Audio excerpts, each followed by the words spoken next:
Hey everyone. So firstly, good morning to all of you. It's really great to have you all here. I'm pretty surprised so many of you have turned up on a Saturday morning to hear me speak. It's quite a achievement, honestly. So fantastic, guys. Let me just give me a moment to share my screen.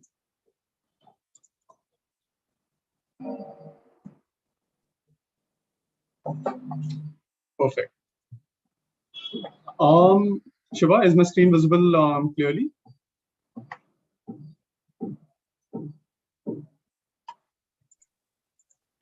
Yeah, the screen is visible. Perfect, Harshit. Thank you so much.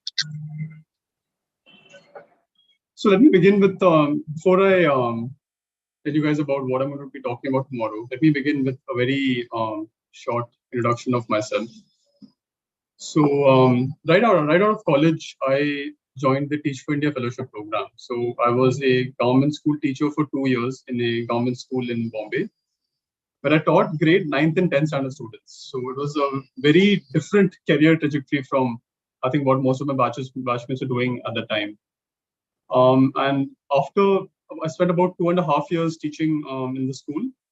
And post that, I began working with a foundation called the Central Square Foundation. So I work very closely with our MHRD, the Niti Aayog, and the government of Andhra Pradesh in implementing EdTech in government school classrooms. So as you can see from these photos, right, I think the first 4 or 5 years of my career has been very centered around school education and children.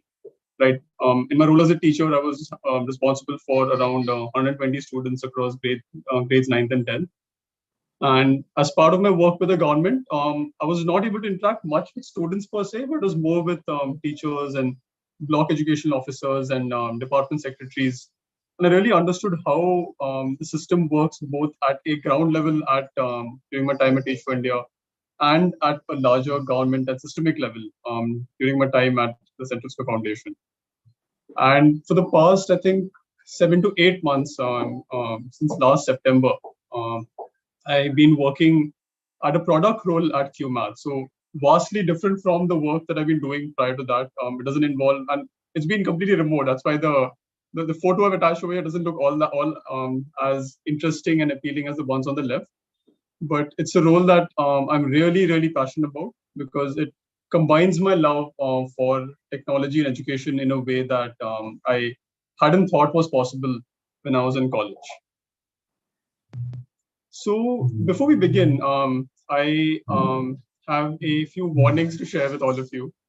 Right, one warning is that because of my prior experience as a teacher, I have a very strong habit of cold calling. So I'm pretty sure your professors will be also doing that in class. So I want to make the session as interactive as possible. I want you guys to speak up and ask questions wherever it's relevant to you. So I will be asking a lot of questions and I'll be picking out your names. So please don't feel bad if you don't know the answer. It's a very simple question and I'm sure you all will know the answers. The second thing is it's going to be a very short and very specific talk. Right. So we have blocked 1.5 hours for this conversation, but I don't foresee it going beyond 45 minutes. And the reason for that is I wanted to touch upon the one place where I think a lot of the applicants for JSPF face a lot of difficulty, which is just starting off, right? You have 4 things you need to write. You have 3 essays, you have 1 project abstract. A lot of people are just stumped by where do I even start? How do I even begin this process? And a lot of the previous mentors have already spoken about in depth, how do I go about structuring and thinking about and writing these essays? Whereas today, I just want to make it far simpler. I just want to say, okay, fine, I'm starting from scratch. How do I begin? How do I even approach the concept of writing an essay? Where do I start from? Right. So 2 quick warnings before we begin. So let's start. Before we start, have you guys gone through the requirements for the JSPF process? I mean, someone who has some idea, can you just list down for us what are the things that you need to do as part of JSPF? Statement of purpose essay. Okay. Essay for community. Correct. For society. Okay. And a project abstract submission. Very good. Number 4. And a massive online open courses. MOOCs. The MOOC course, absolutely. Number 5. Anything apart from that that is expected as part of the application process? What? Apart from these 4 essays, is there anything else that students are expected to as part of the JSPF application process?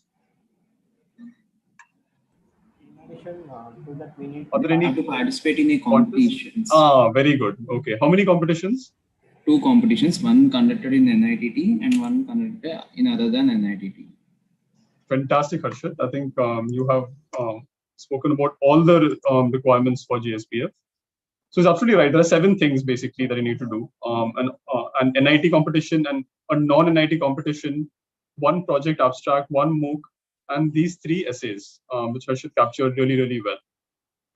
And before you guys wonder what is the purpose of all of these things, you need to really think about why it's been framed in such a manner by Shiva and the JSPF team.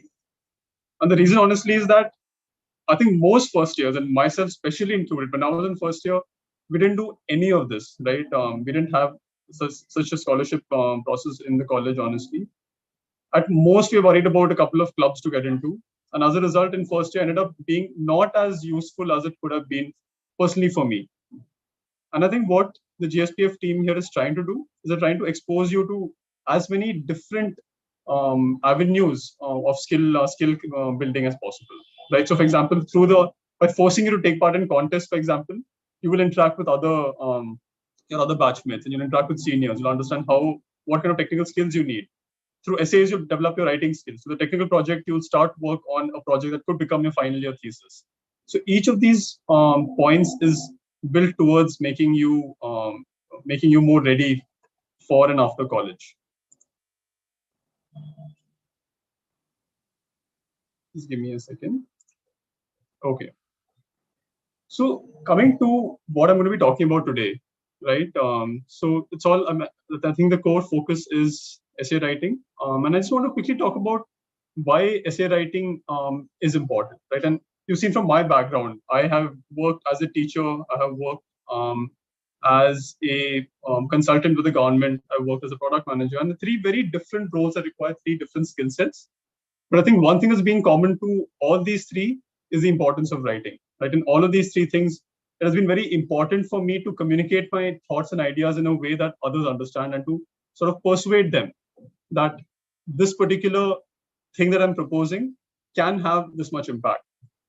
And I remember early on in my job, right, I would make the mistake of rambling on sometimes in the mails I used to write or in the WhatsApp messages I used to send my boss, and my ideas would not be taken seriously.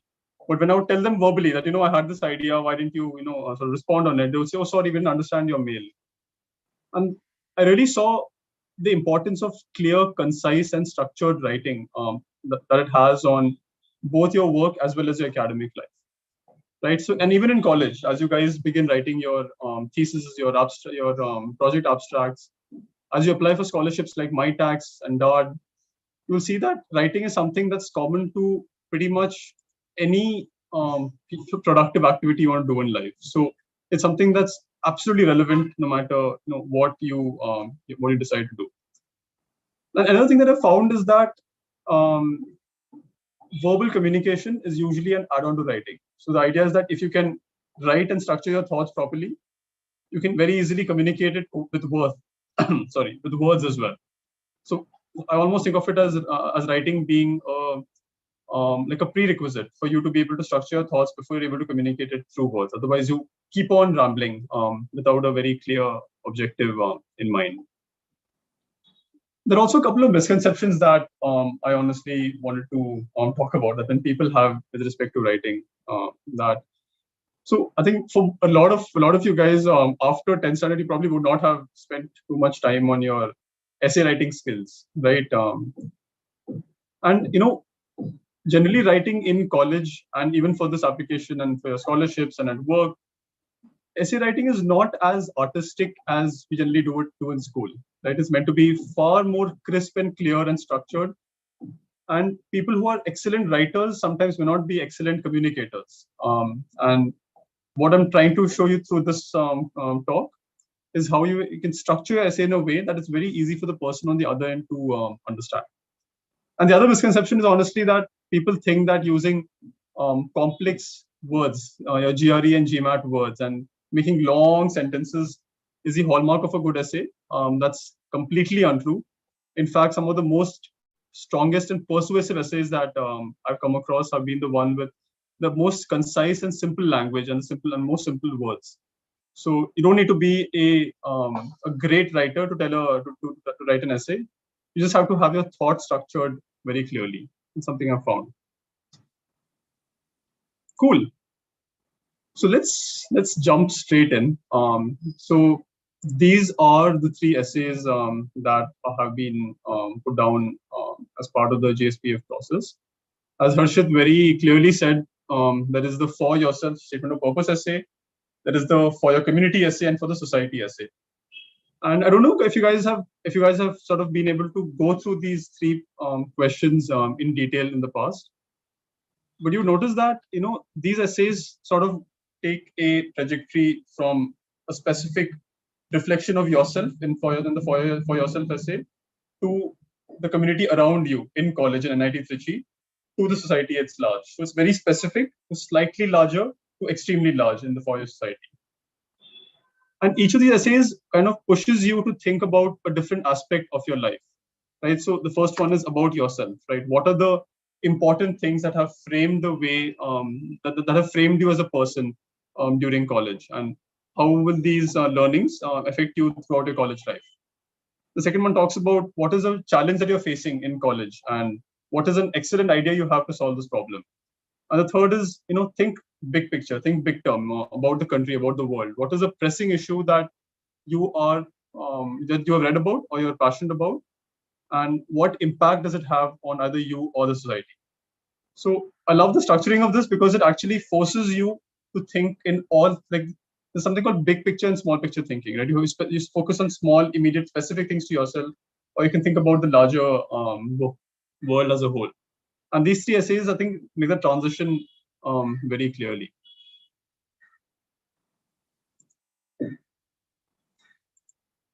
So I think the framework that has worked very well for me. And I'm sorry, to give you some background, I applied for my master's last year, for my MBA program in foreign universities. And I think that's where I also struggled a lot with essay writing. Honestly, it was something that I'd not been very used to, writing very well structured and concise essays. And I think what I learned from the process, the most important thing is that you need to keep it as simple and straightforward as possible. So what I suggest to you is to follow these 5 steps basically when you're structuring your essay. So the first step is that you need to break down your essay into prompts, and I'll show you in a minute what that means. The next part is for every prompt trying to pull out at least 2 to 3 points explaining it.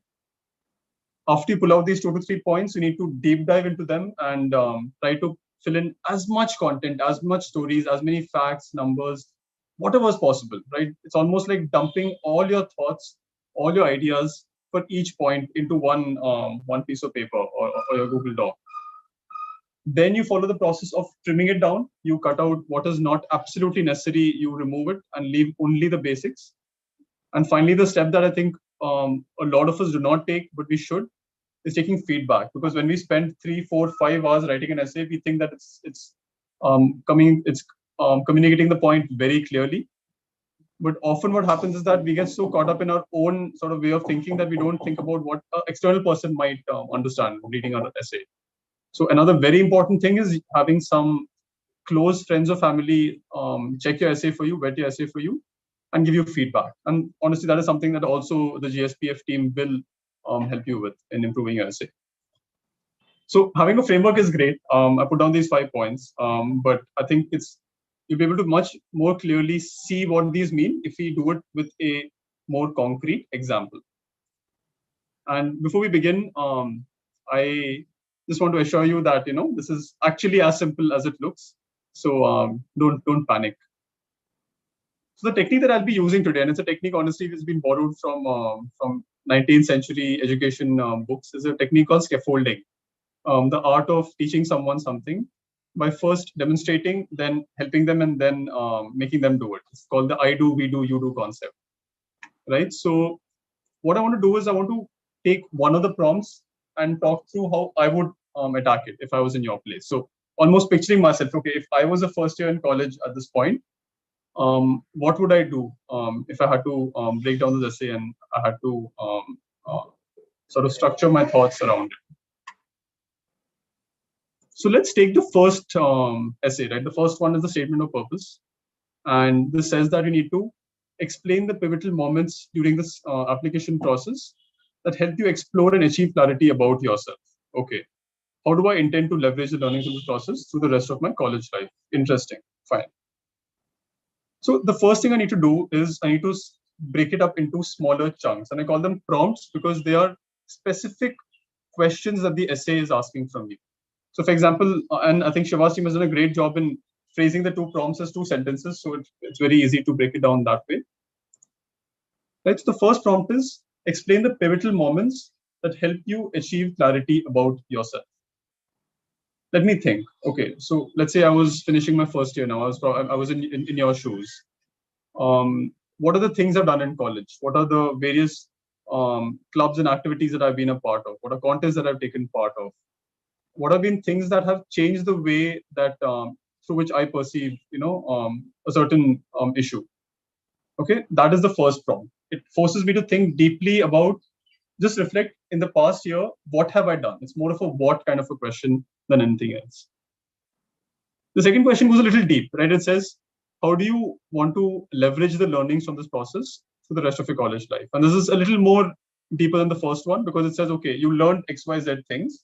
You learned coding, you learned public communication, whatever. How are these skills going to be useful for you as you go into your second year, third year, fourth year? Which actually forces you to think about what do you want to do in the second year, third year, and fourth year, and how are these skills helping you achieve that? So I'm just going to sort of reflect on my own journey. So during college, I was very, very active in this club called the Festember Social Responsibility, or the FS. I don't know if these are still happening this year because of the online medium. I'm sure they are. But FSR was a social responsibility club. A social responsibility club is that which sort of uses some of the funds of the festival in promoting a social cause. And FSR was very, very prominent in, I think, mostly in education than anything else. So as part of FSR, I got to visit a couple of government schools in the nearby Trichy area. And I got to see the inside of a government school classroom for the first time in my life, which was honestly something I never thought of before. I never thought of education or government schools or underprivileged students, something that was totally alien concept for me at that point. But I thought, why not? It sounds interesting. Let's see what I learned. And you won't believe it, guys, that one experience, entering the government school, speaking to the teachers, speaking to the students, it really impacted me because it made me see how privileged I am. And it made me see that some of these government school students are so intelligent. They are far more intelligent than either myself or a lot of my batchmates were in school, in spite of not having the best background or the best teachers.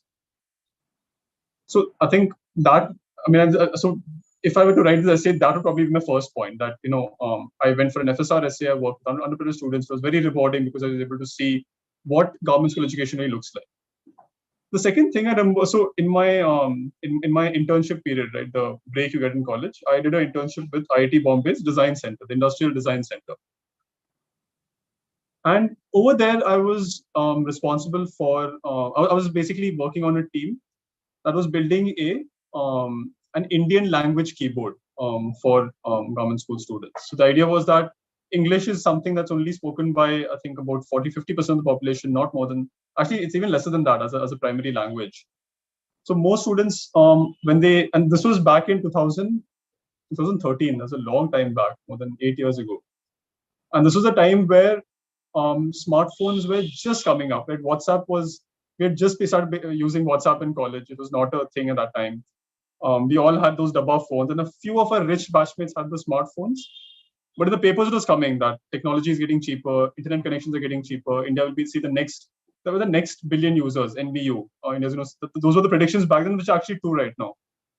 And the idea was that when underprivileged people come online, they will not be able to type in English. So we need a sort of a regional language keyboard to type. So that was my project, designing that keyboard with government school students. So that was my second interesting thing that I did in my first year. I sat with government school students for about 2 months with the teachers, saw how they type, how they perceive different, in Indian languages, you have these matras, and it's common across all Indic languages. So how basically those people can type it most effectively. And two things you can see on my screen, right? One is to do with education, government school. One is to do with also government school, but more of a UX research kind of a project. But in my mind, these two, I could see them very closely connected, right? I felt like I'm very interested in UX research and design and technology, but I also want to work with education. So let's come to the second prompt. How can I leverage the learnings from this through my college life? I think the first insight that I had was that I do want to spend a significant time in college and also post college in exploring the role of technology in education, especially in 4-5 years once edtech becomes more common, which it has become very, very common right now. What kind of role will it have inside and outside the school? This is a question I used to ask myself back then. And I honestly want to dig further into the field of school education. It's something that I felt had a very, very strong connect with me. I feel like it's something I really want to invest my my time in. So taking a quick pause, I know I've spoken continuously for a bit, but I hope you guys kind of saw what I did there, right? Let me just step back. We broke down the essay into small questions that have a very clear answer. I spent around 10 minutes, and literally when I was typing this out a few days back, it did not take me more than 10 minutes. So 10 minutes is all you need to put down these basic 7 or 8 words in terms of what answers that question. So, for example, what are the pivotal moments? Number 1, FSR, interacting with government school kids. Number 2, design project IIT Bombay, designing a keyboard and working with kids. Those are the 2 pivotal moments. And how do I leverage the learnings from this? Interesting. So I work with education, I work with technology. I do see that there is something very powerful that can be done if technology is brought into education. So I think that is the field that I want to dive further on in the rest of my college. That's it. That's all that I need to do. I'm sure each of you will have your own personal story over here. Some of you might have started your coding journey very, very recently. Some of you might have gotten into other forms of technology, like bioengineering or artificial intelligence. And the idea over here is to try to drill it down into these simple basic points. Once you reach here, you're set, right? This is I think the most important and the most difficult part. Not difficult, but the most crucial part, I would say, in writing essays. And the step after this, which is a deep dive, is far simpler. Here you ramble. Okay, I don't know if you know the meaning of ramble. Ramble means you just dump whatever comes into your mind. Just write. If you want to write in the form of a story, in the form of first person, third person, try to make it as detailed and as personal as possible, right? So, I mean, these are just some starter sentences. These are not actual deep dives. These are some starter sentences I put down to illustrate what I meant. So I'm trying to almost put it off in the form of a story. The first time I stepped into a government school, I expected to see damaged furniture and walls with students not paying attention to the teacher and everything in a dilapidated state. But that didn't happen. When I saw a very clean classroom with the teacher taking very prompt classes, and she may not have been teaching really, really well, but the students were listening with rapt attention. Whatever. I mean, I don't want to bore you with my story, but the idea is you try to spin it off into as long and detailed a story as possible, and you sleep over it. You don't try to finish this all in one day. You look at, okay, how much can you put in each day, and you set targets for yourself. So this is what I want to achieve in this much time. The next two things, which is the trim and feedback, is something that I've decided not to go too far into this talk, right? Because I feel like both of those aspects are like each of them has an individual framework of how to basically cut down on your essay and how to take feedback from others. But I do want to point you in the right resources to find those. But the idea of what I want to do today was to just show you up till this step, up till the deep dive stage, how you should be able to sort of dig deeper and deeper into the topic that you want to write about. So there are three essays, right? There is a for yourself essay, there is a for like your NIT Trichy community, and there is for the society at large. So if you guys have seen there's a JSPF YouTube channel, whose link I'm sure we'll share with you right after this talk. But that channel has talks by a lot of other mentors, very similar to this one, that have spoken in a lot of depth about how you need to approach each of these essays, right? So, for example, in writing the statement of purpose, this is an excellent talk by Padma Priya, PP Duraisamy, where she's given you a set of very clear principles in terms of how you should reflect. So, the statement of purpose essay, for example, is all about reflection. You need to think about what you did in that time in college, what you learned from it. How will you apply those learnings over the next 3 years of your college life and maybe even beyond? It requires a lot of introspection. It requires a lot of connection building and personal time to reflect and think about it on your own. And this talk by Padma Priya, it covers that, I think, really, really well. It helps you really break down the process into concrete chunks and able to execute that. But what I would still ask you is try to do this thinking on your own before you watch that essay. If you watch that essay, if you watch that video, you probably might get a little sucked into the specifics of it. I would suggest you start off with this process, break down sort of what are the key things that you've done in college and what you want to do in the next 3 years, and then refine it using this video, using all these 3 videos. Refine them by, I'm sorry, sorry, something got my throat. Yeah. So I would say that start off by putting down these basic points, and start off immediately. I would suggest you start off today itself, because this is something that you can procrastinate on forever. But once you create these points while doing the deep dive, take this video and these videos as inspiration.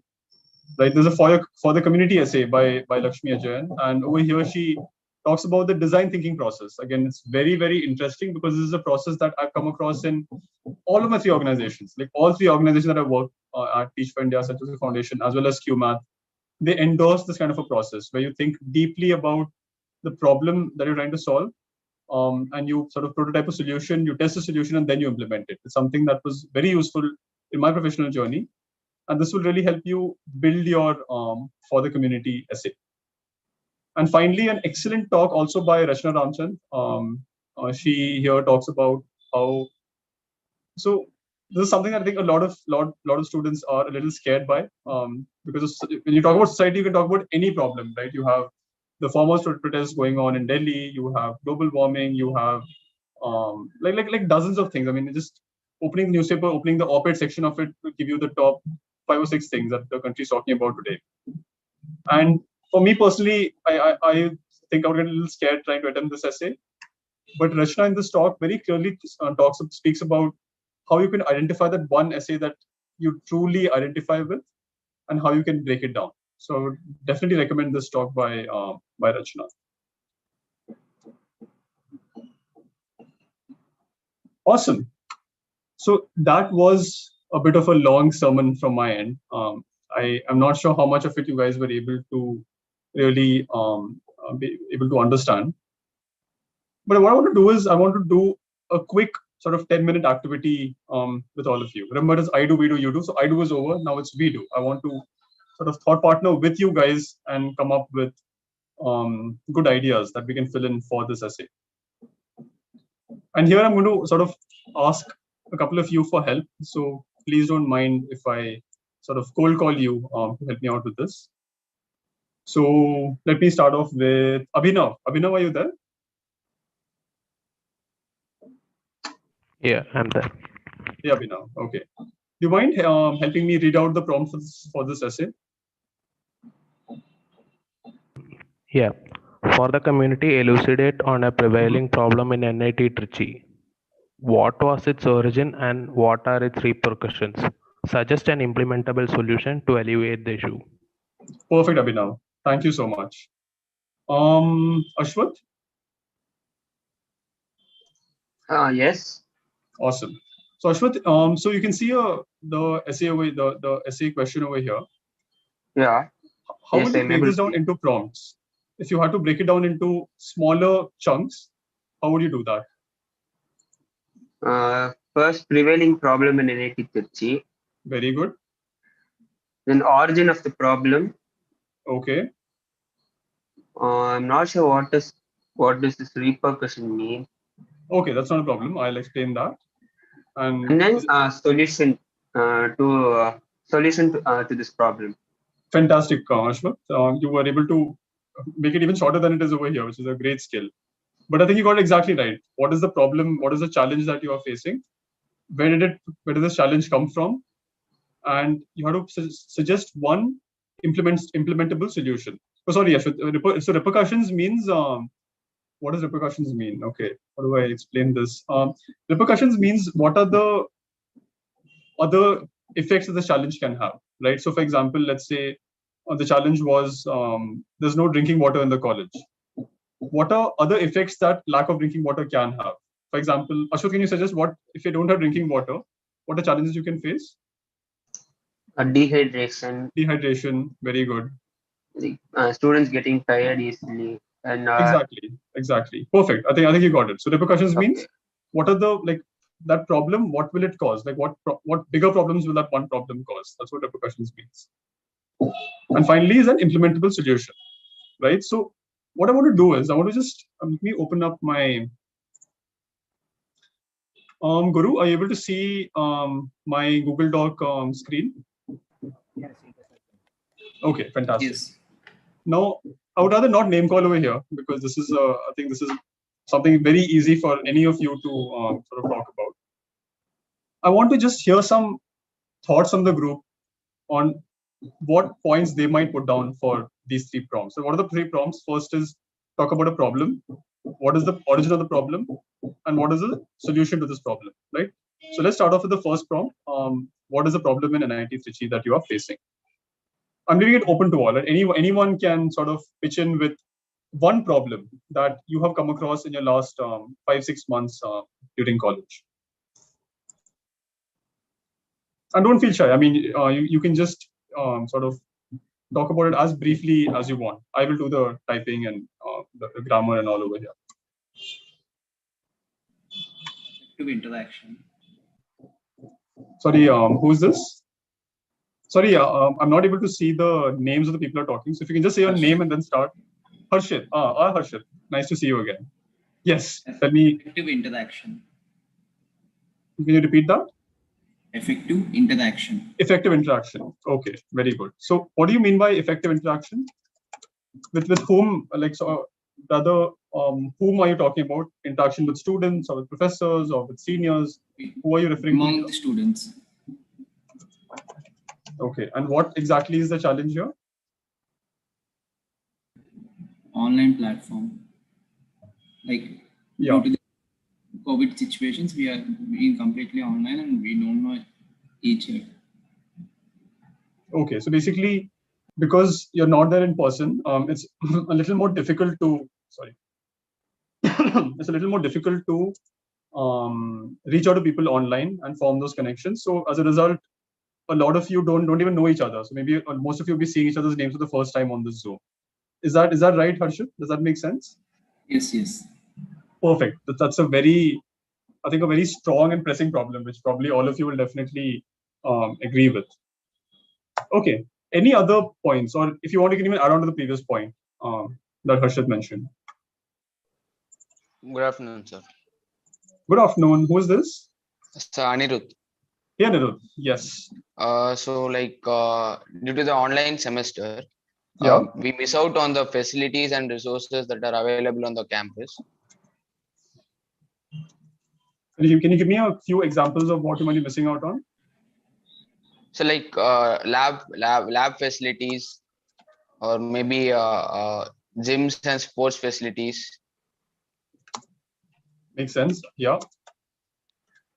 And library. Library. yeah, yes, sir. Library. Yeah. Absolutely, Anirudh. This is also a great point. Okay. Any other points? Like any other? So also, I would encourage you to think about it. Right.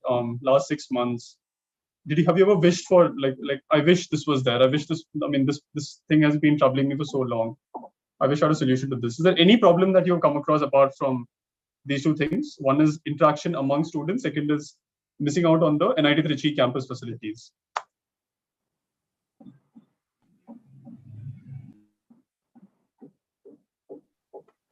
So we are not able to socialize well as we would have done if it was on offline. Sir. You can't socialize as well as you would have online. Offline, sir. Sorry, offline. Thank you. Did you put in person? Yes. Got it. So let me call out a random name. Roshni. Roshni, are you there? Roshni Kumari? Yes, sir. Hi, Roshni. Are you guys facing any problems from the academic point of view? Like in your studies or in your classes? Have there been any problems that you guys have been facing the past so many months? Yes, sir. The same one as first one mentioned, effective interaction. So what you want to say is that you are not able to communicate with your professors? Yes, sir. Okay. And tell me one thing, like if things were in person, what would you have done that is not happening right now? Sir, in person, it's very easy to interact with the teachers and ask doubts clearly. But here, there is a rush in online platform. Everyone is not able to ask that queries. So what I'm almost picturing is that when things are in person, everyone is sitting together. So when one person asks a doubt, a lot of other doubts might be solved. But online, you're saying that because each person is asking separately, the professors are getting, I think, very tired and they're not able to cater to everyone's doubts. Yes, sir. And there is time limit. So there is a lack of time also. I mean, there is a gap of only 10 minutes and we even don't get proper break also. We have to sit for 3 hours continuously in front of the screen. It's very difficult. Oh man, I completely understand. In fact, since my work has gone online, I think my power has also gone up by around 0.25 in my eyes. So I completely agree that taking online classes is not the easiest thing possible. True. Lacking physical strength. Sorry, can you repeat that? Lacking physical strength. Interesting. So what I'm hearing you say is that because everything is online, you're not able to get, there's no physical activity. Yes, sir. And yeah, so you basically become a couch potato. You're sitting on your chair in front of a laptop all day, your eyes are getting strained and it's bad for your health. Yeah. Shall Increase of workload. Can you talk a little bit more about that? Why do you feel like the workload has increased? Hello. Yeah, sure. Since our semesters are starting very late, so they're trying to complete the 6 months course within 4 months. So it becomes really difficult. Oh, I got it. When did the semester start, by the way? December. Oh, wow. Okay. I think college at least starts in... Sir, even we don't have any Saturday holidays also. Oh my God, you're serious? Yes, sir. Oh, wow. That's difficult, guys. Wow. No, so I think college only starts in July. I remember I started in July. But wow. So basically almost 6 months of academics or doing it being forced into the semester for you guys. It's crazy. Yes. Due to this, for some subjects, they reduce the syllabus also. Naturally, yeah. I'm happy that they are. Perfect. And can I add a point? Please do. But before you do, who's speaking? Parvat, sir. Parvat. Yes, Parvat. Go ahead. Sir, and one of the things that affect is internet issues. Like not many of them have good internet. So if they disconnect, they might get some problems, and all recordings are not that much like our class representatives are taking many initiatives to help the internet issue persons, like to give the recordings, like they are taking many steps. So internet issues make a major problem here. Understood. Thanks, Parvat. I mean, I'm sure a lot of us would be, especially those living in the tier 2 and tier 3 cities, would definitely be facing this issue. In fact, I live in Bombay, and I think last 3 or 4 months, even my internet has been extremely unstable because of the increased load that my building has been taking. So completely agree that this is a very pressing problem for online classes. So I think we can pause on the first prompt and just reflect on what we did, right? So I think all of you came up with very tangible and very specific points to answer this question. What is the problem that you're facing in NIT Trichy? And honestly, that's all it takes, right? You just need to think about what irritated you, what has troubled you in the last so many months of being in college, and put it down in as short words as possible, as we did over here. Right. So let's start with the next step now, which basically builds on from the first step. What was its origins and what are its repercussions? So I think what we can do is we can pick out a few of these, right? Let's probably pick out the first one. Actually, let's do one thing. I'm kind of combining this point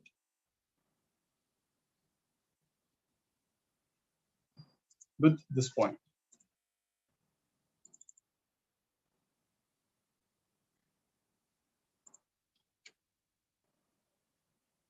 Perfect. So let's pick out a few points. I think Anirudh's point, missing out on the campus facilities, was extremely important. So let's actually start with this to show you guys how I would do it. Right. So Anirudh, can you help me? So help me think about this. Right. Let's say you're missing out on your labs, gyms, libraries, and all the other facilities that NIT offers you. Why is it a problem? Sir. What are the effects that this problem will have in the long term? The labs will give us more practical knowledge, which will be useful when we work somewhere. It will be industry ready. But now, since everything is online, like we are not exposed to the machines, and like we are not experienced. We are not aware of the facilities there. And like we can't the understanding of concepts becomes difficult, sir. Absolutely. So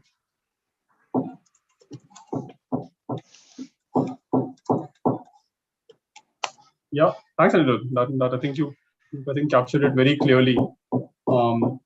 Let's try another one. Who had mentioned this point? Sorry, I forgot your name. That you can't communicate with professors, not easy to ask doubts, not everyone is able to ask. Can't cater to all the doubts. Whose point was this? Sir, Roshni. Roshni. Sorry, I completely forgot. Okay. If I were to ask you, Roshni, to just try to push one further level and talk about what are the repercussions that this can have. So let's say you can't ask doubts. Why is it a problem? What effect will it have on your, let's say, your education or your understanding? Can you talk about what are the effects that this one problem will have? Yes, sir. Actually, if we can't ask dots, then the concept is not very clear. Actually, our in-sem is completed, first semester is completed, but there are dots which I have still. The dots which I haven't got cleared. And due to time limits also, our syllabus was incomplete actually. So we have to just go through the PPTs and understand by ourselves only. And it's a bit difficult. Absolutely. So I think, again, it's very linked to what Anirudh also mentioned, that because you're not able to be in person and practically see how all of these experiments, etc., work, Similarly, because you're not able to answer your doubts, not able to clear them with your professors, these doubts and these gaps in understanding always remain in your mind. And what happens is that your second year is built on your first year concept. So third year is built on your second year concept. So I think what we're almost trying to say is that every year as we keep going forward, there are these bigger and bigger gaps in our concepts that are coming up that might affect our academic journey and maybe even a professional journey. Yes, yes. So let me just try to put that, right? Gaps in academic knowledge, which may spill into professional life. And this may not be true for all disciplines also. Like, for example, I studied production engineering when I was in college, and it wasn't very implementable in the industry that is existing today. But for other industries like maybe EC or computer science, this might be a huge problem, because if you don't understand the foundation of your linked lists or your basic programming structures, you will not be able to do well at your job when you do get a job. So I think this is definitely a huge problem that we don't need to think about. Let's take another problem. Just we have 3 over here. Let's take let's take this. This is actually something that I think most people ignore, especially in your age, but it's something that is probably the most important aspect of our growth. What do you think? Like, I think let me not even ask you guys. It's fairly obvious, right? So if there is ill health, if we don't exercise regularly, if you have ill health, it will basically lead to a lack of sort of concentration and productivity in life. Just quite generic, but I think, and all of us know it, but just state the obvious. Now let's come to the most fun part. We've done the background sort of work that we had to. Vikash, can you read the prompt once to me? Vikash, are you there? Hello? Okay, I think Vikash's audio may not be working. You can see him unmuted, but I can't hear him. Arun Prabhakar, are you there? Yes, sir. Awesome, Arun. Can you read this? What is the first prompt that we have to do? Suggest an implementable solution to value. Thank you, Arun. Absolutely. So the most important word here is this one. It says implementable, right? What does it mean? It means that The effective Hello? yes, sir. The effective solution for this problem. Sorry. Who's speaking? Is it Arun? Yes, sir. Oh, sure, Arun. Yeah, go on. Tell me. The effective solution for this problem is implementable.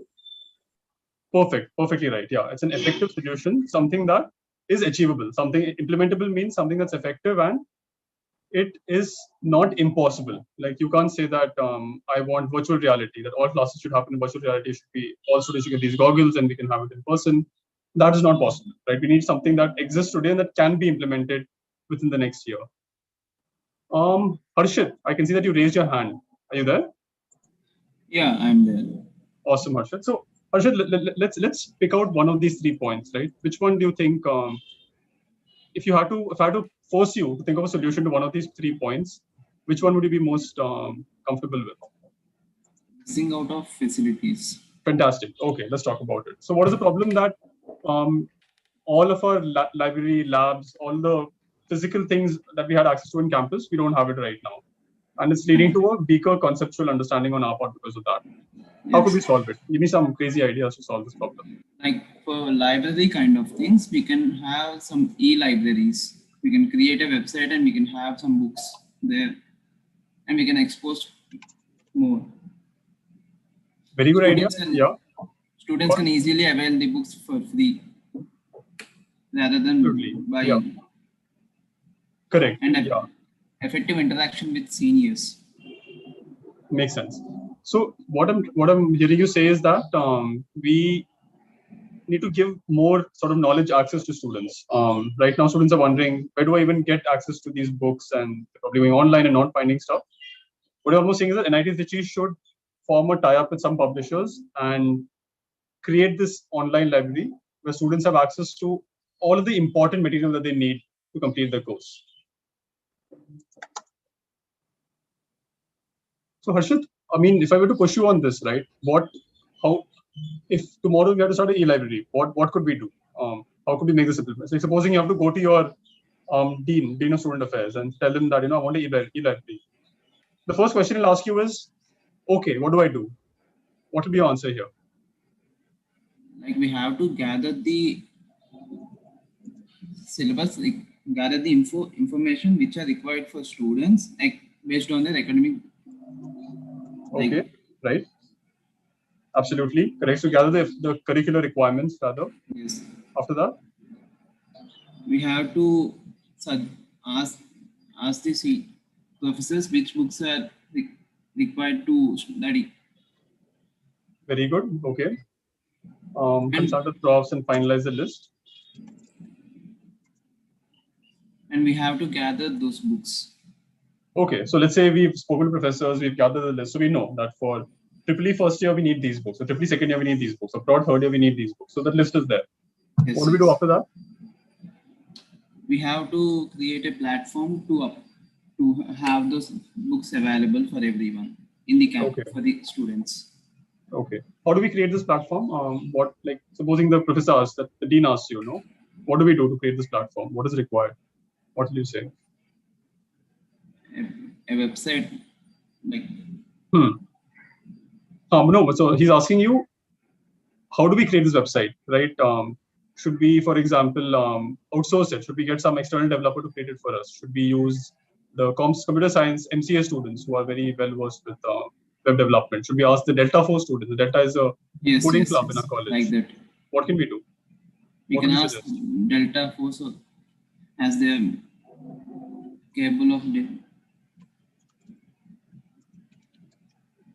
Okay, to build a website.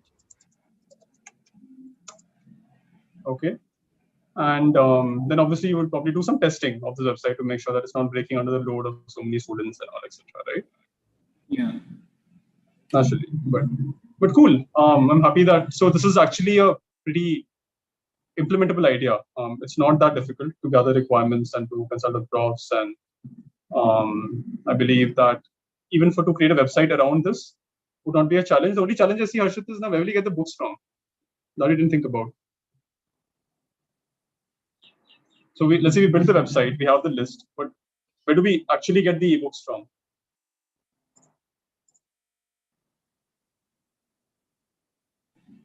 One long idea is like we have to scan the already existing books in our library.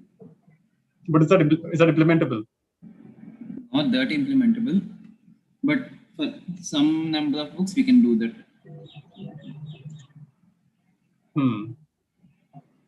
Is there anything else we can do? Does anyone else have to search in Google and those open resources for some books? So Google Scholar would probably be an excellent resource because they have all their, most of the research across the world already compiled. So you could probably buy a license of them to have some of these shown on our e-library. That's possible. Harshit, does an e-library already exist in college, guys? Is an e-library already there in college right now, or is it something that needs to be done? Are you guys aware? It should be done. Actually, recently Pragyan has given a website named Pearls. Like this, they had given some associated resources for us. They have some lecture materials and some idea about the scholarships, projects, internships like that. It's somewhat a good website to find some notes and some books. Got it. Perfect. Cool. So let's pause over here very quickly and just think about what we did over here, right? We saw the problem. We sort of listed down what the process. Actually, this point is a little longer than probably we would put in the first stage, but still, it's good. Longer is better over here. But we broke down what is the process to solving this, and at every point we're asking, is it implementable? Is it possible to do it in a short span of time? What would be required from our end to get this done? And hence we came up with this idea. But most of the books were available in Google and that's all, but most of the people don't even search it. Like some try, some may not. So we have to makes sense. So probably we need to also think about how to make it accessible to students.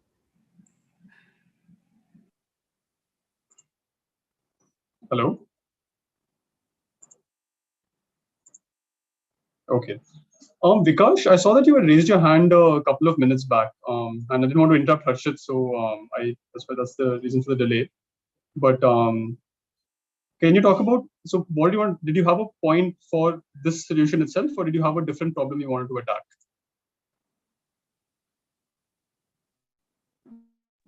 Sir, I actually just want to add something that if this online classes continue to go on, then the interaction, not only interaction, but the gap between the students and the professors will be increased gradually.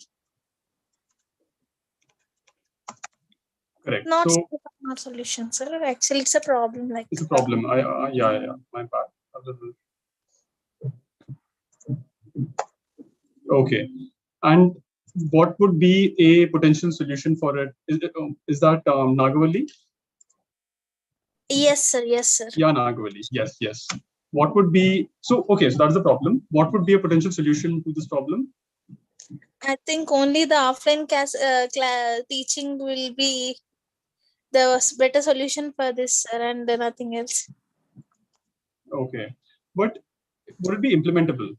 So the reason that we are all online right now is that the pandemic has now gone into a second wave, especially in like Maharashtra, for example, has become really bad, and colleges probably won't want to take the risk of calling students back. So while that's I think the idea that all of us really want quite badly, it might not be implementable in the short term. Maybe next year they'll call you back, but yes, this sir. year, Yes, sir. So what would be an implementable solution to this, Bali? Sir, am I audible? One second. Who is this? Sir, I'm Pranesh. Yeah, but Pranesh, just give me 1 second. I'll just let Bali finish first. Yes, sir. Bali, yeah. I don't think it would be possible if the classes go on online again, sir. Mm-hmm. I think it would be I think our online solutions may not be solve that problem. Okay. So let me phrase the question in a slightly different way. Maybe Pranesh, you can answer this. Supposing I would say that we have to do it online. Yes, for the interaction of professor and student, they can just call students for 2 weeks or 3 weeks, sir. So it will be little bit better for the students as well as for the professors. Not for long-term period, just short, like 2 weeks or 3 weeks like that. Okay. But what about students living far away? Like if students are living in, let's say, Assam or Delhi or Bombay, how would they call students for 2 weeks to campus and then send them back? Would that be a bit of a problem? Yes, but this should be implemented, sir, because we are in the first year, so we are lacking many events, everything. So we just the main thing is here, just not interacting with the professor. So just maximum a month, sir, not 3 weeks. A month doesn't matter that much. So they can. Yeah, no. So I'm not talking about the time period. I'm talking about is it equitable? So, for example, if someone is living in Erode or let's say Trichy or somewhere nearby, they can take a bus or a car and they can come. Yeah. Yes, sir. If someone is in AP or Maharashtra or Delhi, they won't be able to access it. So they'll get very angry. Those students will say, "This is not fair. Why are you only allowing this? Because it's only giving access to close by students." So that's why the college may not do this, because there'll be an uproar among the students themselves about the solution. Yes. Sir. Yes. So the professors can give some classwork questions which the students can solve, and the next day the professors can discuss the same questions by seeing the question solutions of the students itself.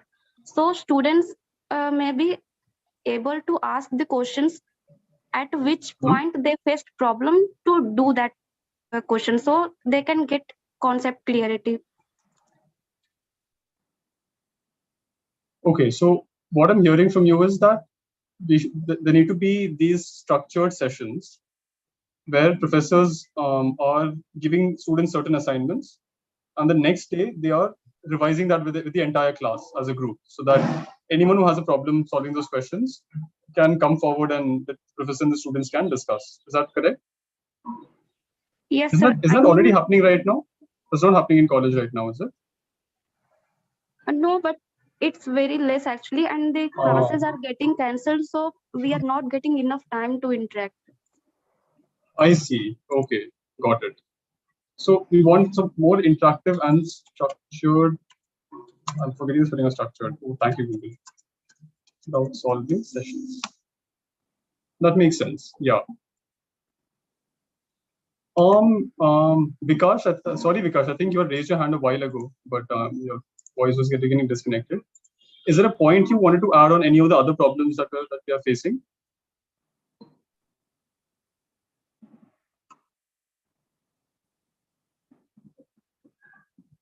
Okay, I think he is disconnected. So, okay, guys, before I wind up with this particular activity, is there anyone else who has some other solution? So we've listed down a bunch of problems over here. We listed down some like repercussions of this, like what effects can this problem have later on in our life, and a couple of solutions also at the bottom. Does anyone have any others, like anything else for the solution part that can that something implementable and concrete that we can do in the near term? And I think Harshita raised her hand. So Harshita. Yes, so like I don't think it's a better solution, but I mean, offline classes are the only way where all this can be completely eradicated or something. So, offline sessions rather than this online. Yeah, no, I hear you, but I still have the same pushback that for us it's the best solution, but for the college it's an extremely risky solution. I'll tell you why, right? Because in a campus with about 5,000 students, someone is bound to be an asymptomatic carrier of COVID. At least, like, let's say 1% of the population at least will be an asymptomatic carrier. And what that will cause? It will cause a spread within the campus, which is a huge reputational risk for the college, and it's a huge health hazard for the students as well. So the college will be extremely unwilling, I'm guessing, to call students back, both for a risk of its reputation as well as the actual health of its students. And that is the only reason why I feel it's not implemented. It's something we want very deeply. I completely identify. I also want to go back to my office. I'm quite sick of sitting at home, to be honest. But it's unlikely to happen in the near future. That's why I'm pushing back and saying that that might be the best solution, but it's not the most implementable solution to the problem. Yes. Sir? Yeah. Yes. So then another solution is seniors should also take care of the juniors, sir. Okay. Tell me more about this idea. Yeah, in guiding them in every case, sir. Students. Yeah, let's discuss a little bit more about that idea. Right? How could that, like, supposing you had to take this idea to the dean and say, okay, I want more interactions with the seniors. How would we do that? Will we, for example, schedule these specific time slots where students can talk to the seniors regarding specific doubts? Yes, sir. Okay, so almost like the session, pretty much, like I think JSPF has done, that one person is sort of bouncing off ideas of a big group, and together they're coming to a consensus on how to solve a certain problem. Yes. That's a great idea, almost borrowed from what we're doing over here. It's very introspective. Who was this? Himanshu? So Pranesh. Pranesh. Sorry, I didn't recognize your voice. So fantastic, guys. And honestly, another interesting idea that one of the first years I was speaking to a few days back also told me was that we can have these mini groups within the class. So for example, as a class of 70, we can have a group of, let's say, 35 and 35. And within that group, there is one sort of group leader who collects all the doubts from the students and takes that to the professors. And I found that very interesting because that's something that can be very easily implemented, and at the same time solves the problems of both the professors as well as the students. Right? Professors are not being bombarded by 1,000 doubts at the same time, whereas students are able to sort of collate the doubts with one person and very easily give it to the professor to answer. So I was quite fond of, I quite like that idea as well. But coming back to what we did now, again, all these are it was just an activity, just brainstorming. I'm sure you guys will come up with far better and more relevant stuff because this was a live call. But the idea over here was that we try to see how to break down this problem into certain points, right? And what you do as a next step would be trying to see, okay, out of these points, out of these 1, 2, 3, 4, 5, 6, 7 points, what are the most important and relevant things that are troubling you a lot? And just take out those. And for those, what are its repercussions? And for those, what are the solutions? That would be an ideal way to go about this. But for now, let me copy paste it over here. Actually, it's fine. But yeah, that's one way of going about it. Let's actually wind up with a quick activity, if you guys don't mind. Okay, it's just a fun activity. Just want to see how all of us have basically learned from the session.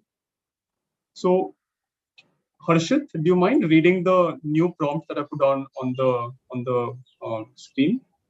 Sure. What is the club you are interested in joining in college? How do you think this club will help you grow? In short, develop your skills. Fantastic. Perfect. So I got this idea also because I think a lot of your club inductions are going on now. Club briefings, club inductions. Is that correct? It will go in future. Okay, but are the club briefings happening? Are they happening right now, or will they begin in the future? Club briefings are already over during the December month. Oh, fantastic. Okay, so basically you know what are all the clubs in college right now, correct? Yeah. Fantastic. Okay. So what I want you guys to do a quick activity with me on is trying to think about where your future with these clubs is, right? Very specific question. What is one club that you are interested in joining in college, right? If out of all the colleges, what are the clubs you're most interested in joining? And the second question is, why do you want to join this club? How do you think this club will help you grow? What skills will you develop as part of this club, right? Can all of you quickly open this link? Let me also just, Shiva, do you mind pasting it in the chat? tiny.cc/JSPF. Let me see if I can copy this. Okay, if you guys just quickly open your chart, right? I'm pasting the link over there.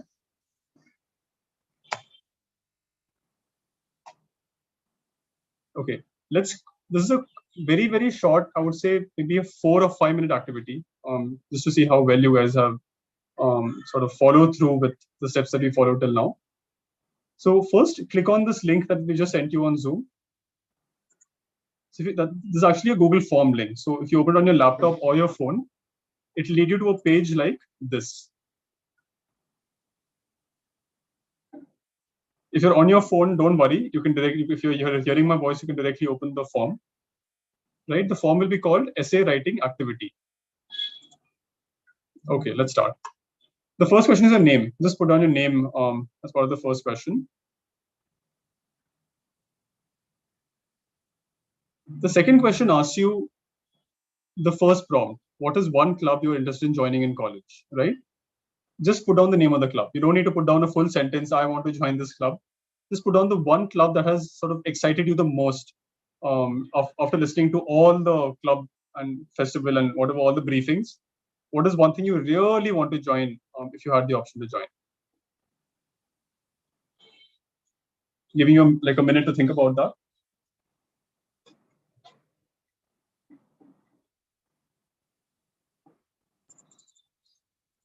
Cool. Okay.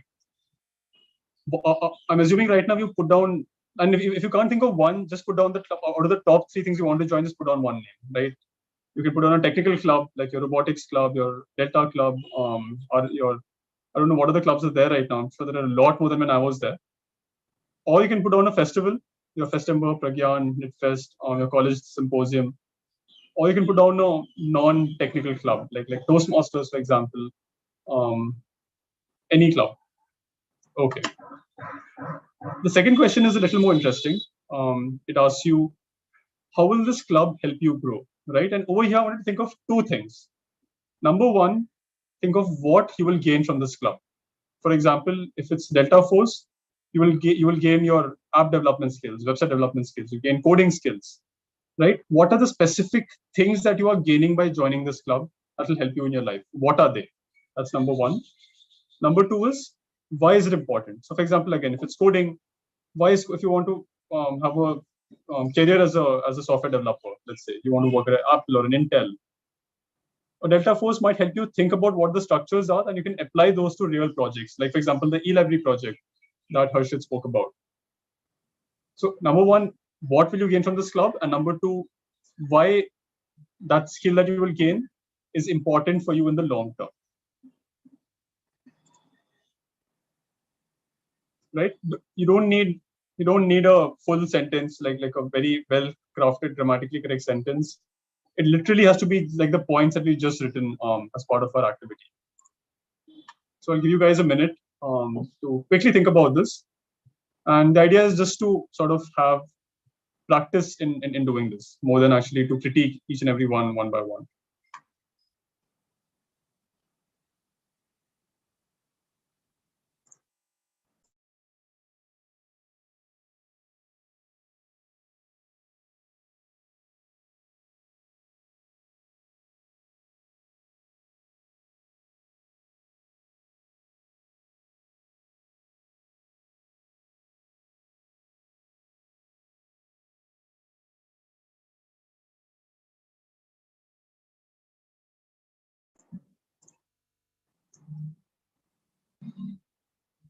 All right, let's have another minute.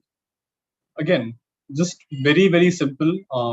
Put down just the top 2 points, the what and the why. What skill will you gain? Why is that skill important and relevant to your life or to your college life? Let's end this in another 30 seconds.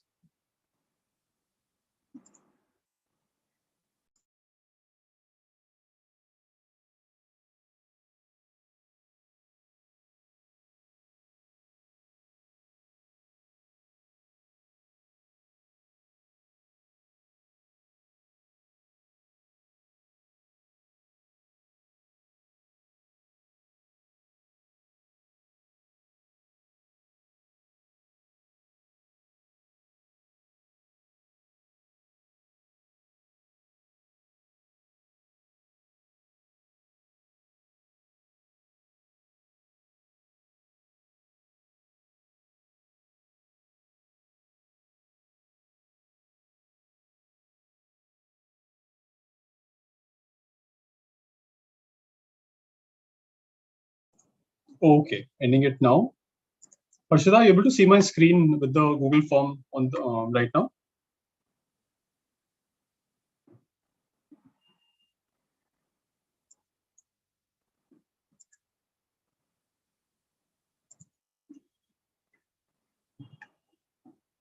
Harshit, are you there? Yes, Yes, sir, we are able to see that. Okay, you're able to see my screen, right? Essay writing Yes, activity. yes. Okay, Yes, sir. fantastic. Awesome. Let's look at some of the responses that have come in. Oh, how many? 17 of 18. Okay, nice. People are still responding. That's great. So, let's see, what are the clubs people are interested in joining? 3D, Nakshatra, Ignite, Coding, Amrita Varshini, Builders Hive. What is DC? I'm not sure about DC. Delta Force, Delta Club. Designers Graphik. Consortium. Oh, right. I remember the person who started this club. Really interesting. It's about product design, if I'm not mistaken, right? DC? How do you design Yes, the product products? designing one. I would have joined this club if it was there when I was in college. MT, PSI Racing, Phoenix. Wow. Toastmasters, 2 people have joined. Have a request set. Okay, great. Let's look at some of the points that you guys have put down, right? I want to develop a career in programming. It will help me become a fine coder. Brilliant. The what and the why in one sentence. Develop communication skills, personality development. I'm assuming this is Toastmasters. I love classical music the most. I'm interested the most to enter this. It will help me learn more vocal music too. Excellent. Like, I love how you guys have really understood the point I was trying to communicate over here. Coding, learning, app dev, website dev. These skills can help me learn a lot as a software development company. Absolutely correct. Improve my knowledge on building vehicles, the structure and working. Being a mechanical engineering student, starting a machine, using my skills, building a 2-wheeler or a car. Fantastic, great. This could have, you could have spoken a little bit more about how it's useful for you in the future. Like maybe the mechanical building skills will help you probably become a product designer later in your career, or you want to build this car later in your college life. But I'm sure you will do that in your actual essay. That's okay. I'm a very shy person. I have to guts to speak in front of a lot of people. and to engage the audience with the words is really cool. So I'm guessing this is Toastmasters. Really, absolutely relevant. And I was also in your place about 5-6 years back. So anyway, guys, I think you guys have done really well. I'm super proud of all of you. I'll share this form across with all of you after this chat is over. I mean, without the names, of course, you guys can have a brief look at these at the points your batchmates have written. But I think you guys have really understood the value and the skill of being able to communicate in very concise and simple language. So I'm quite proud of you for that.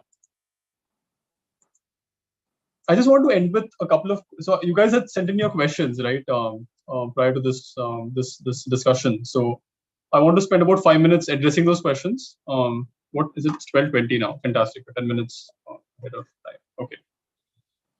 So there were a bunch of questions that honestly spoke about, what are the qualities of a strong essay, right? What should our main focus be while writing? How do I improve my writing? What parts of an essay make it the best, right? And I don't want to just summarize all of these with probably one answer. In my mind, a strong essay needs to have clarity, structure, and concreteness, right? Let me explain what those three things mean.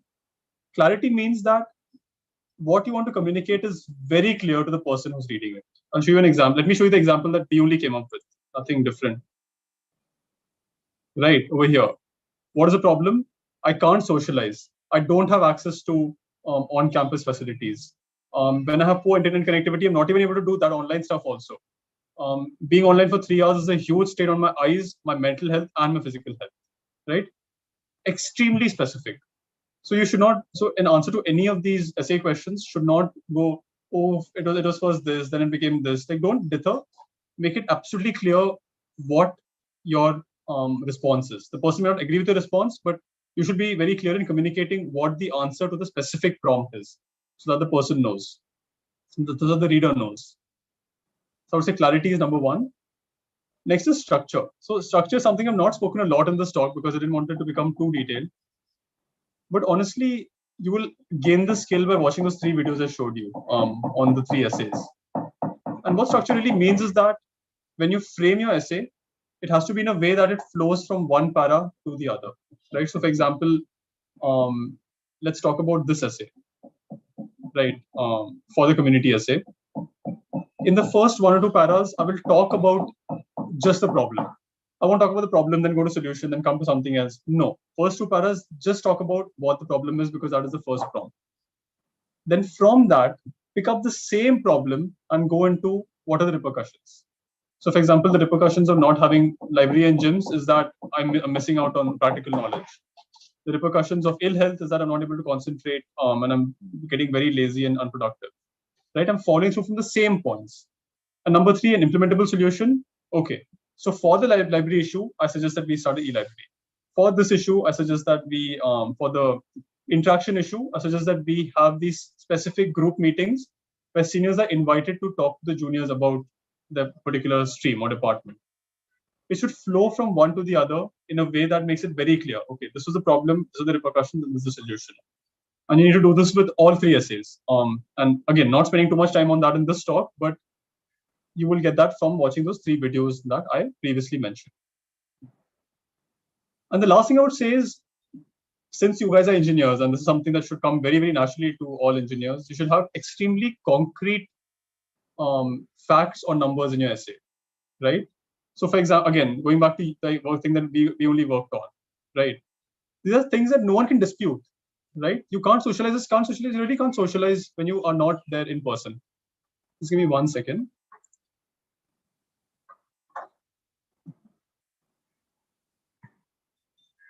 Sorry, my dad came. Yeah, so where was I? Just give me a minute. Yeah, so you need to have concrete facts about what the problem is. So for example, you are there for 3 hours in like continuously taking classes. Saturdays are not off for you guys. You're not able to interact with your profs. If you use numbers, if you use facts in your story, for example, in my personal essay, I spoke about how FSR gave me the how FSR showed me how government schools really are, and how working with IIT Bombay helped me understand the design behind technology for such people. Put specific things that were part of your journey that structured your thinking in coming up with a solution. That's what concrete facts and numbers means. One interesting question someone asked, right? While writing an essay, sometimes I'm not sure where should we end a paragraph and start a new one. So the answer to that, honestly, is that you should end where you've made your point, right? And make your point with as few words as possible. So basically think of what the question is asking for and answer with the least number of words. That is generally the solution that will help you write the best possible essay.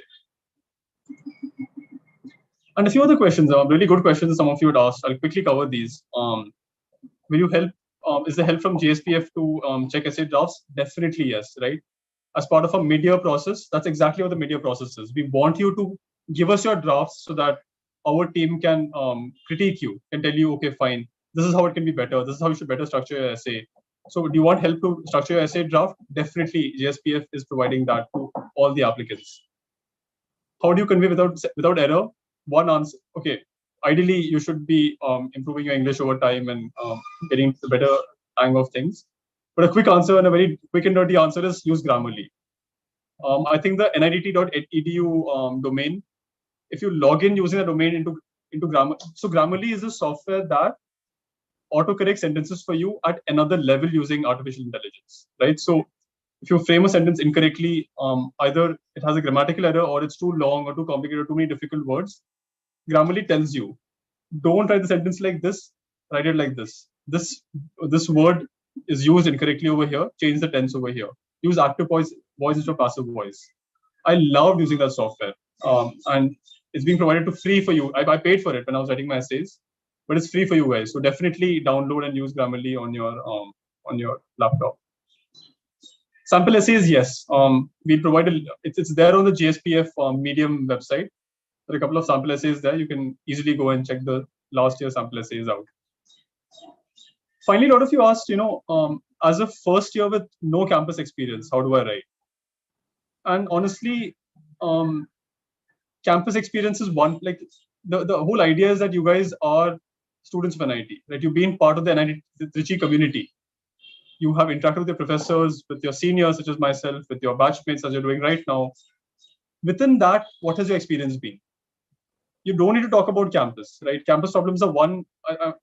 They did exist about a year ago when we came in campus, but without that, I'm sure you guys are facing a hell of a lot of problems, which we have already covered in our activity over here.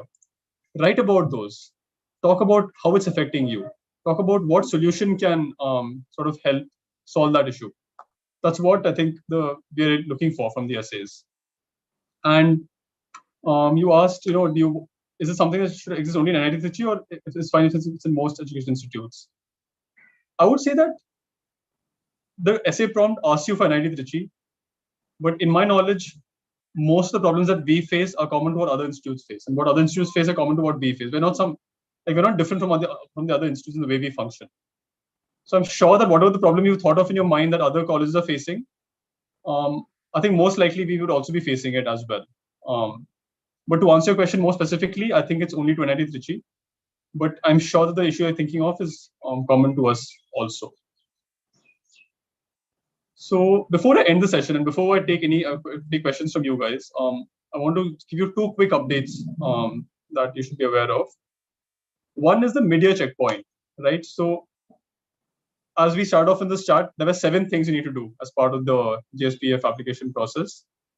And on 15th May, we have something called the mid-year checkpoint. So what this means is that on this day, we wanted to submit at least 2 out of 4 of the essays that we requested. Not the final version. Everything doesn't need to be clean and polished and absolutely perfect. We want the rough draft that you guys, basically what we form at the deep dive level over here. What we form in the deep dive level over here.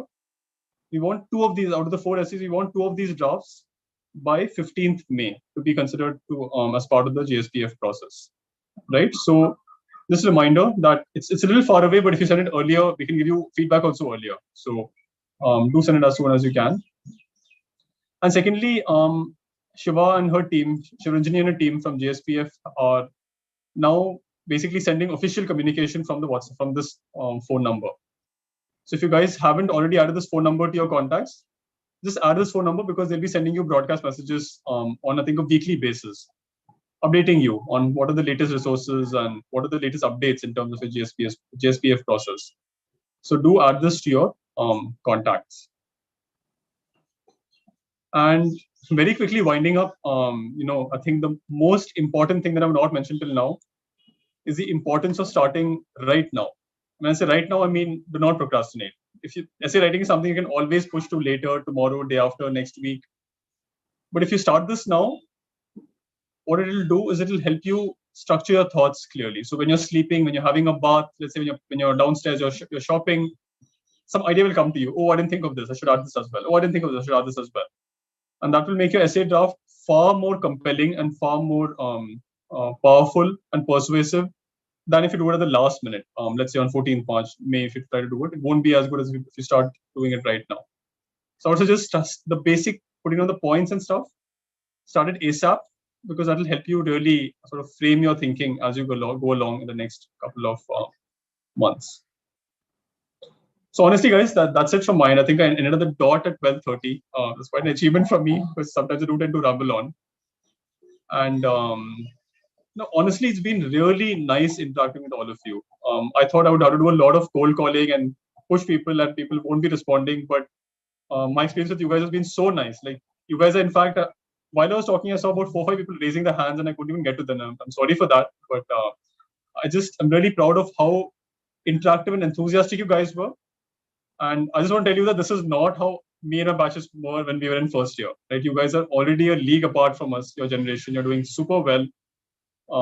And I wish the best of luck to all of you in the future. If you guys have any questions, the session is formally over, so you can drop off now. It's been great interacting with you. But if you have any questions or any other thoughts you want to discuss, I'm here on the call, and I'm happy to discuss with all of you right now.